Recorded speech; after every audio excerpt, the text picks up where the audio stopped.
Hi viewers, math study with Chandan sir চ্যানেলে প্রত্যেকে স্বাগত জানাই। আজকে আমরা একাদশ শ্রেণীর গণিতের ওপর মডেল কোশ্চেন পেপার নিয়ে আলোচনা করব। তো লাস্ট ভিডিওতে আমরা মডেল কোশ্চেন পেপার 1-এর যে MCQ কোশ্চেনগুলো ছিল সেই সমস্ত কোশ্চেনের সমাধান প্রোভাইড করেছিলাম। আজকে আমরা এই মডেল কোশ্চেন পেপার 1 একাদশ শ্রেণী ম্যাথামেটিক্সের উপর আমরা VSA বা ভেরি শর্ট অ্যান্সার টাইপ প্রশ্নের সমাধান প্রোভাইড করব। ওকে, তো তোমরা যারা আমার আগের ভিডিওগুলো দেখোনি তারা কিন্তু অবশ্যই ডিসক্রিপশন বক্সে লিঙ্ক দেওয়া রয়েছে, তোমরা সেখান থেকে দেখে নিতে পারো। ওকে, তো যাই হোক, শুরু করা যাক আজকের very short answer type problem. তো তোমরা দেখতে পাচ্ছ মডেল কোশ্চেন পেপার 1 গ্রুপ এ বা MCQ প্রবলেমের সমাধান আমরা আগের ভিডিওতে সমাধান করেছিলাম। এখন আমরা যাব গ্রুপ বিতে। আজকে আমরা গ্রুপ বি 2-এর দাগে যে সমস্ত প্রশ্ন আছে অর্থাৎ ভেরি শর্ট বা অতি সংক্ষিপ্ত উত্তরধর্মী প্রশ্নের সমাধান করা হবে। তো আসছি 2-এর দাগের এ। আমাদের প্রথম কোশ্চেন কি আছে দেখো, রোমান 1-এ দেওয়া রয়েছে স্বাভাবিক সংখ্যাসমূহের সেট n এবং a of n equal to x such that x belongs to n set of natural number হলে 3n ইন্টারসেকশন 7n কত হবে নির্ণয় করতে হবে। এখানে n মানে হচ্ছে আমাদের সেট অফ স্বাভাবিক সংখ্যা। তো এখানে আমাদের কোশ্চেনে কি দেওয়া আছে, an ইকুয়াল টু ax, যেখানে x যে কোনো স্বাভাবিক সংখ্যা। ঠিক আছে, আর তাহলে 3n ইন্টারসেকশন 7n কি হবে? তো তাহলে 3n যে সেটটা হবে, 3n সেটটা কেমন হবে না 3 ইন্টু 1, 3 ইন্টু 2 এই ধরনের এলিমেন্টগুলো হবে। তো এখানে 3n কোনগুলো হয়, 3n সেট যেটা রয়েছে 3n সেটের মধ্যে কোন এলিমেন্টগুলো থাকবে না 3-এর গুণিতক। 3-এর গুণিতক মানে কি, 3-এর সাথে 1 গুণ করলে 3 পাবো, 3 2 গুণে 6, 3 3 9, 3 4 12, 3 5 15, 3 6 18 এই ধরনের যে এলিমেন্টগুলো পাবো সেই সমস্ত প্রত্যেকটা পদ এই 3n সেটের মধ্যে থাকবে। একইভাবে 7n কি হবে, 7n হবে 7-এর গুণিতক, যে সমস্ত পদগুলো পাবো সেই সমস্ত পদগুলো হবে 7n সেটের মধ্যে থাকবে। তাহলে আমরা বলতে পারছি যে এখন তাহলে 3n ইন্টারসেকশন 7n এই সেটের উপাদানগুলি হবে সেই সকল স্বাভাবিক সংখ্যার সমষ্টি বা সমাহার যেগুলি 3 ও 7, 3 ও 7-এর কী হয় না উভয়ের গুণিতক হবে। যেহেতু এখানে ইন্টারসেকশন দেওয়া আছে তাহলে কি করব না 3 ও 7-এর দুজনেরই কী হবে না গুণিতক হবে। অর্থাৎ কি বলা হলো, 3n ইন্টারসেকশন 7n সেটের উপাদানগুলি হবে সেই সকল স্বাভাবিক সংখ্যার সমষ্টি বা সমাহার যেগুলি 3 ও 7 উভয়ের গুণিতক। এখন উভয়ের গুণিতক কোনগুলো আছে, 3-এর গুণিতক হবে যা, আর 7-এর গুণিতক তাই হবে। কোনগুলো হবে, যেগুলো 3 ও 7-এর লসাগু হয়, 3 ও 7-এর যে লসাগু তার যে গুণিতক সেগুলো কিন্তু আমাদের 3-এরও গুণিতক হবে আবার 7-এরও গুণিতক হবে। অর্থাৎ 3 7 21, এখানে 21 আছে, আর 7 3 21 আছে, তারপর 3 14 42, আর 7 2 7 7 6 42 এই ধরনের টার্মগুলো কিন্তু আমাদের আসবে। সুতরাং আমরা কি বলতে পারি, 3n ইন্টারসেকশন 7n সেটের উপাদানগুলি হবে সেই সকল স্বাভাবিক সংখ্যার সমাহার যেগুলি 3 ও 7-এর লসাগু বা LCM লিস্ট কমন মাল্টিপ্লায়ার এর গুণিতক, লসাগু এর গুণিতক। তাহলে যেহেতু আমরা জানি এখন 3 ও 7-এর লসাগু কত হয়, 3 ও 7 এর লসাগু তোমরা জানো 3 7 পরস্পর মৌলিক সংখ্যা বা পরস্পর প্রাইম নাম্বার, তাহলে এতে লসাগু কত হবে 21। তাহলে সেই হিসেবে আমরা কি বলতে পারি, 3n কি বলতে পারি আমরা, 3n ইন্টারসেকশন 7n কি হবে না 21-এর গুণিতক হবে। 21-এর গুণিতক কি হয়, 21 1 21, 21 2 42, 21 3 63, 21 4 84 এই ধরনের সংখ্যাগুলো আসবে। তার মানে কি 21 x বলতে পারি such that x belongs to set of natural number। তাই তো, যেখানে x এর ভ্যালু যদি 1 নেওয়া হয় তাহলে কত হবে 21, 2 নেওয়া হলে বা 42 হবে, x এর ভ্যালু 3 নেওয়া হলে 63 হবে, এইভাবে যেতে থাকবে। আর এটা মানে কি হয়ে যায়, এটা মানে হয়ে যায় আমাদের, এটাই হয় আমাদের 21n। তাহলে 3n ইন্টারসেকশন 7n এর ভ্যালু কত হয়ে যাবে না, এই সেটটা কোন সেটের সাথে ইকুয়াল হবে না 21n এই সেটের সাথে ইকুয়াল হবে। নেক্সট আসছি কোশ্চেন নাম্বার রোমান 2 কি দেওয়া আছে দেখো, যে ক্ষেত্রে বা ডোমেনে F x equal to 3x² minus 2x এবং gx equal to 9x minus 6 অপেক্ষক দুটি সমান তা নির্ণয় করতে হবে। যে ডোমেনে এই দুটো অপেক্ষক সমান সেটা আমাদের নির্ণয় করতে হবে।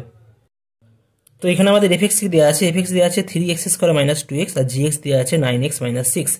আর বলা আছে যে এদের অপেক্ষক দুটি যদি সমান হয় তাহলে কোন ডোমেনে তারা সমান হবে নির্ণয় করতে হবে। তো প্রশ্নানুসারে আমরা কি লিখতে পারি? প্রশ্নানুসারে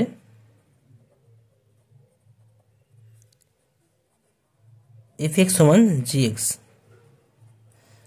যদি ইকুয়াল করা হয় তাহলে কি পাবো? 3x² minus 2x equal to 9x minus 6।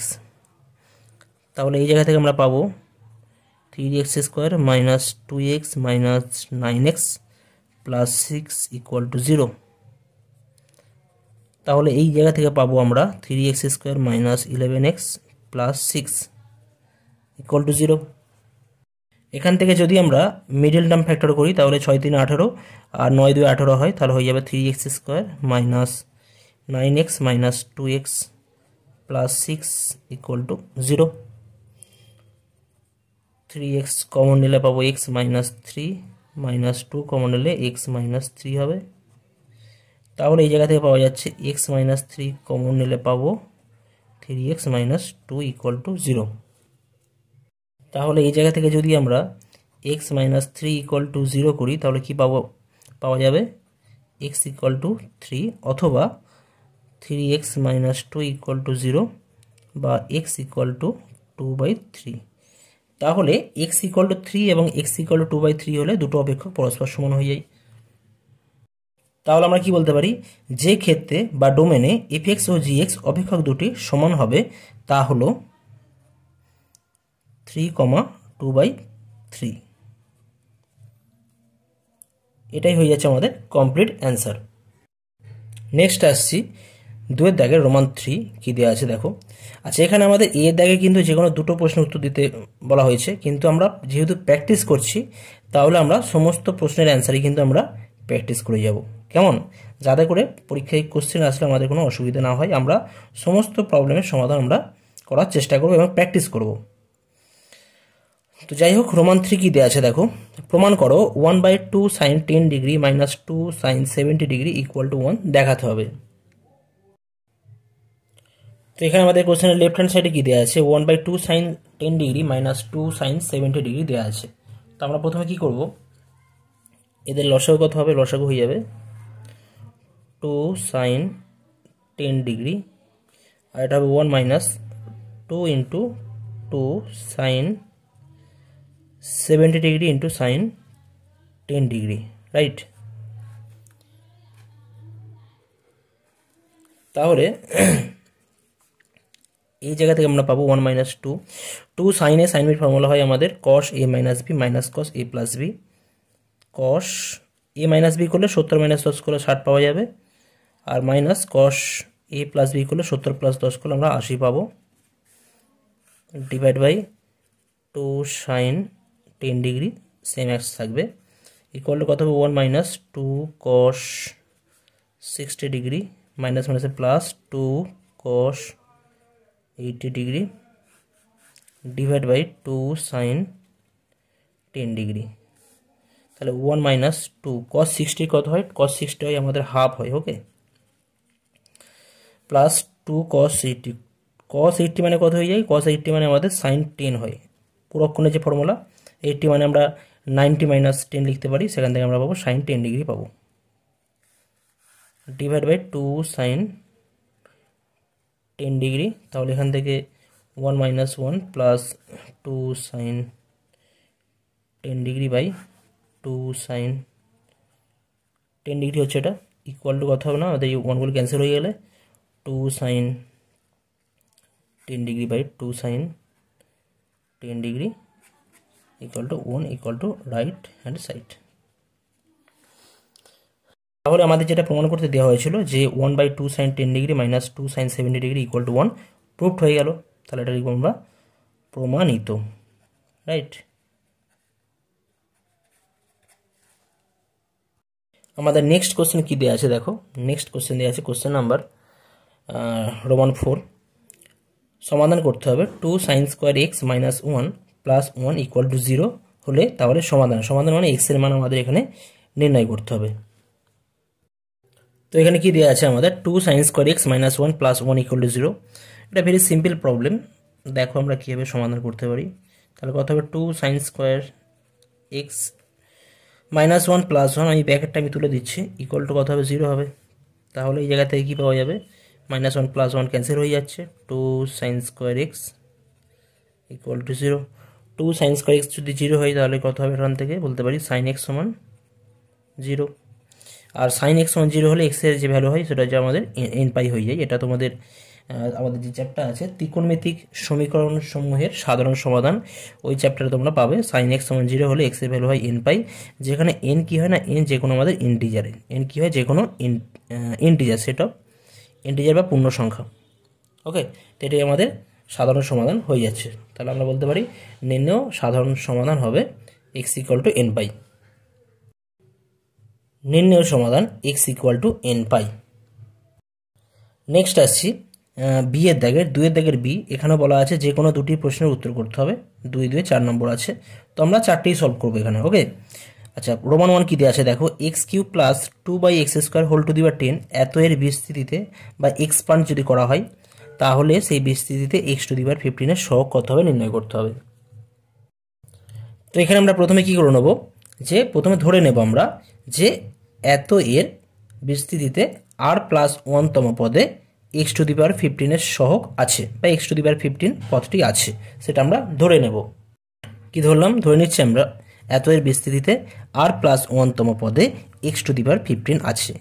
তাহলে আমরা কি বলতে পারি, এখন বিস্তৃতির আর প্লাস 1তম পদ কি হবে না 10cr, যে 10 আছে আমাদের ফর্মুলা ছিল NCR, তারপরে x to the power n minus r হতো, তাহলে এখানে হবে এখানে এক্স কিউব আছে হোল টু দি পাওয়ার কত করবো আমরা 10 মাইনাস আর করবো, 10 minus r into 2/x square whole to the power r হবে।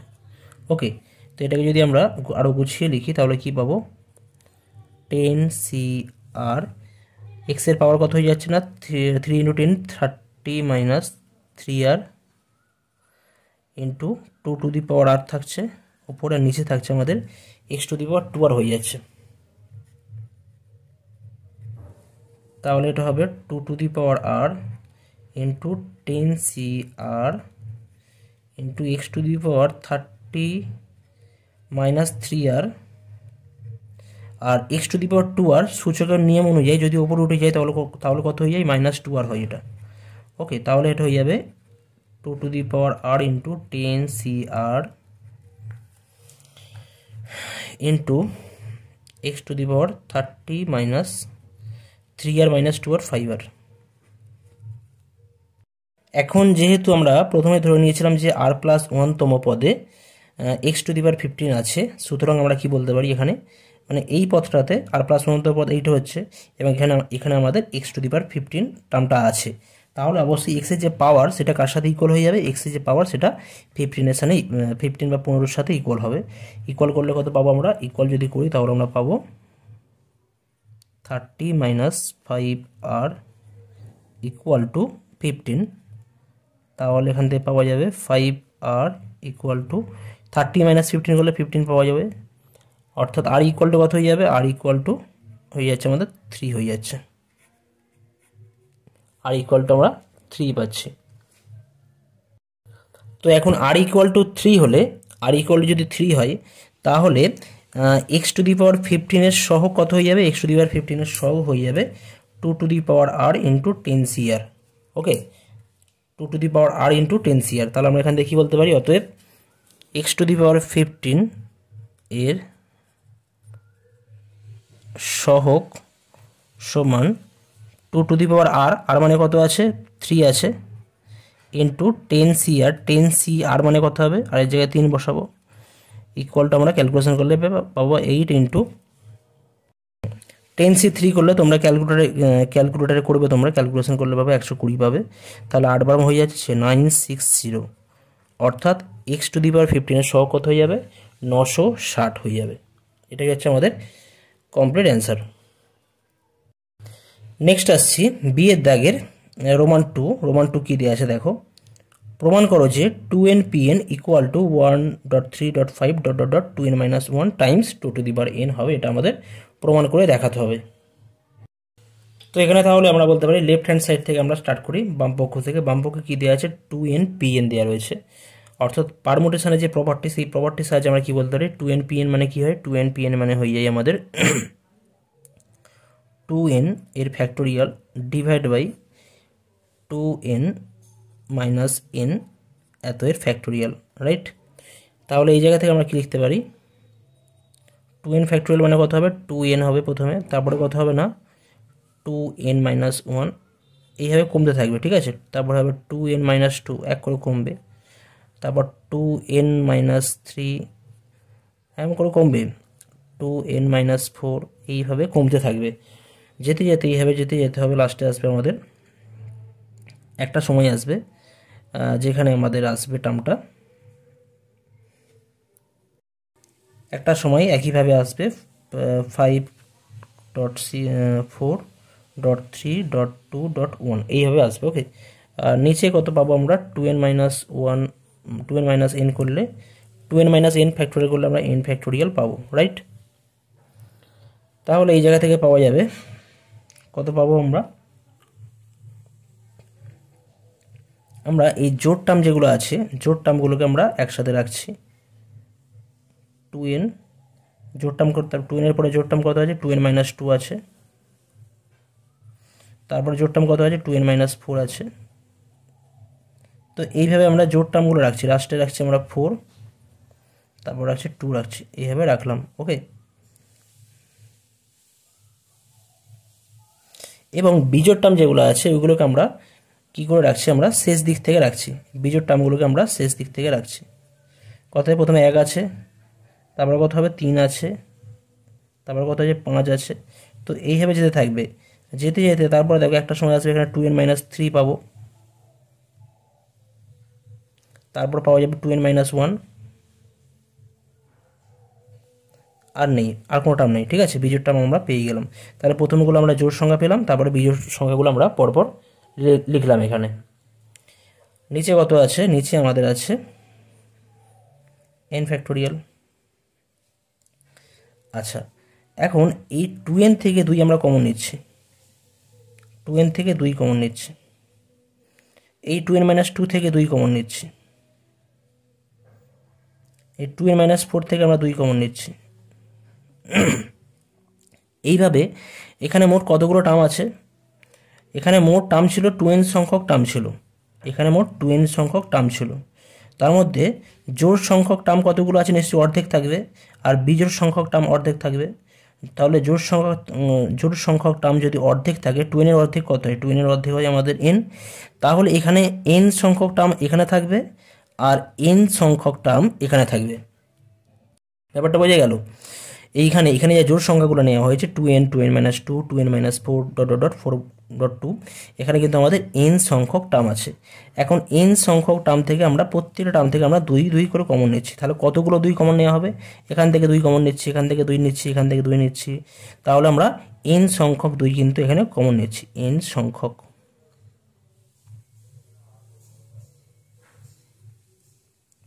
নেবার পরে পাশে কি পড়ে থাকবে, পাশে আমাদের পড়ে থাকবে n পড়ে থাকবে। আচ্ছা, এখান থেকে 2n মাইনাস 2 থেকে 2 কমন নিলে কি পড়ে থাকবে, n মাইনাস 1 পড়ে থাকবে। 2n মাইনাস 4 থেকে n 2 কমন নিলে কত পড়ে থাকছে, n মাইনাস 2 পড়ে থাকছে। এই দুইটা আমি এখানে কমন নিয়েছি। তো এইভাবে যেতে থাকবে, যেতে যেতে কত আছে না, এখানে 4 আর 2 আছে, 4 থেকে 2 কমন নিলে কত পড়ে থাকবে, 2 পড়ে থাকবে, আর 2 থেকে 2 কমন নিলে 1 পড়ে থাকবে। ক্লিয়ার, এটা একটা হয়ে গেল। আর এটা কত আছে, 1.3, এটা যা আছে তাই আমরা লিখছি 1.3.5 ... 2n মাইনাস 3টা লিখছি না, 2n মাইনাস 1 পর্যন্ত লিখছি। নিচে আমাদের আছে n ফ্যাক্টোরিয়াল। তাহলে এই জায়গা থেকে আমরা কি পাবো, এখন 2 কতবার গুণ আছে না, 2 n সংখ্যক 2 আছে। দুটো 2 থাকলে আমরা কি লিখি, 2 স্কোয়ার লিখি, 3খানা থাকলে 2 কিউব, 4খানা থাকলে 2 টু দি পাওয়ার 4। এখানে n সংখ্যক 2 আছে, তাহলে এটা কি লেখা যাবে, 2 টু দি পাওয়ার n লেখা যাবে। আচ্ছা, তারপর এখানে কি আছে n into n minus one n minus two dot dot dot two into one, তার মানে এটা কার ফ্যাক্টোরিয়াল হবে, n থেকে আস্তে আস্তে কমছে, এক করে কমছে, তাহলে এটা n এর ফ্যাক্টোরিয়াল হয়ে যাচ্ছে।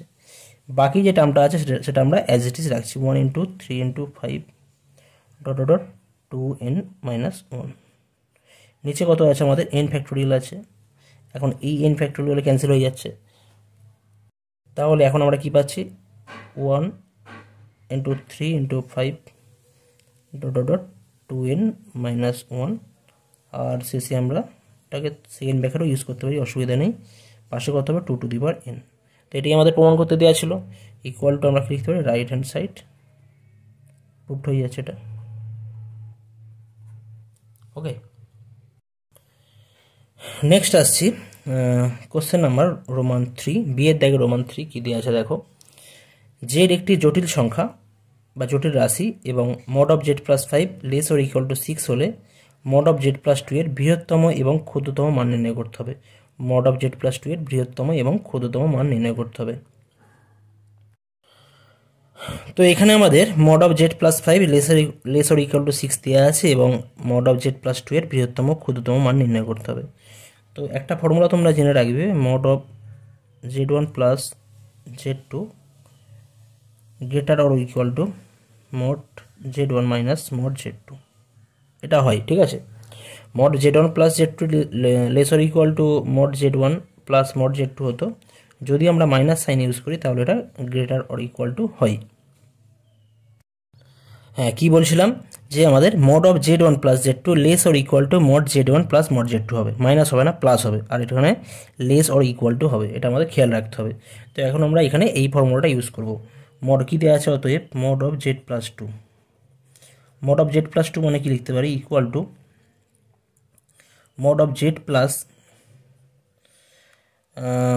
ফাইভ মাইনাস থ্রি লিখতে পারি, এটা আমরা। ওকে, আচ্ছা, এখানে z one plus z two ক্ষেত্রে হয়, আর mod of z one minus z two হলেও কিন্তু আমরা less or equal to mod z one plus mod z two আমরা লিখতে পারি।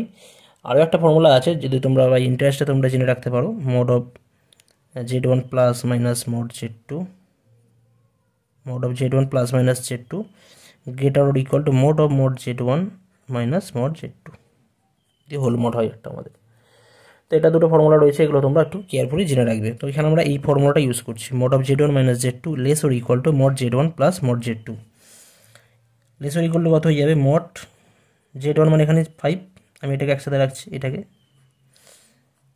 প্লাস মড থ্রি মানে থ্রি হবে, আর জেড প্লাস ফাইভের ভ্যালু কত, less or equal to six, তাহলে লেস অর ইকুয়াল টু আমরা পরের লাইনে করতে পারি সিক্স প্লাস মড থ্রি মানে থ্রি হয়, তাহলে ইকুয়াল টু নাইন। তার মানে আমরা এখান থেকে কী পাচ্ছি, mod of z plus two less or equal to nine. তার মানে আমরা বলতে পারি জেড প্লাস টু এর বৃহত্তম মান কত হয়ে যাবে, নয় হয়ে যাবে। এর মানে কি, z plus two less or equal to নয় মানে কি, জেড প্লাস টু এর মান নয় বা নয়ের চেয়ে ছোটো হয়। তো তার মানে ম্যাক্সিমাম ভ্যালু কত, নয় হবে এখানে। আবার mod of z plus two always কী হয়, অলওয়েজ এই value always greater or equal to zero হয় সবসময়, যে কোনো মড ভ্যালুর ক্ষেত্রে অলওয়েজ মান greater or equal to zero হয়, অর্থাৎ মডের ভ্যালু। তাহলে mod of z plus two always কী হবে, শূন্য বা শূন্যের চেয়ে বড়, তাহলে এর ক্ষুদ্রতম ভ্যালু কত হবে, শূন্য হবে, ক্ষুদ্রতম ভ্যালু শূন্য, কারণ যে শূন্যের চেয়ে বড় মানে কি, শূন্য, 0.1, 0.2, এদের মধ্যে সবচেয়ে ছোটো কি, শূন্য আছে, তাহলে মড জেড প্লাস টু এর ক্ষুদ্রতম মান হবে শূন্য এবং বৃহত্তম মান হবে নয়। Mod of z plus two এর বৃহত্তম মান হবে নয় এবং ক্ষুদ্রতম মান হবে শূন্য। তো আজকে আমি বিয়ের দাগের যে চারটে প্রবলেম ছিল তার মধ্যে তিনটে করলাম। পরবর্তী ভিডিওতে তোমাদের এই গ্রুপ বি এর দুয়ের দাগের যে আরও 7টা প্রবলেম আছে, অর্থাৎ গ্রুপ সি ডি ই এবং বিয়ের দাগের আরও একটা প্রবলেম বাকি আছে, সেটা নিয়ে আলোচনা করা হবে। ওকে, তো আজকের মতো তোমরা এই যে সমস্ত প্রবলেমগুলো করলাম সেগুলো তোমরা ভালো করে নিজেরা প্র্যাকটিস করতে থাকো, ঠিক আছে। ওকে, থ্যাংক ইউ সো মাচ।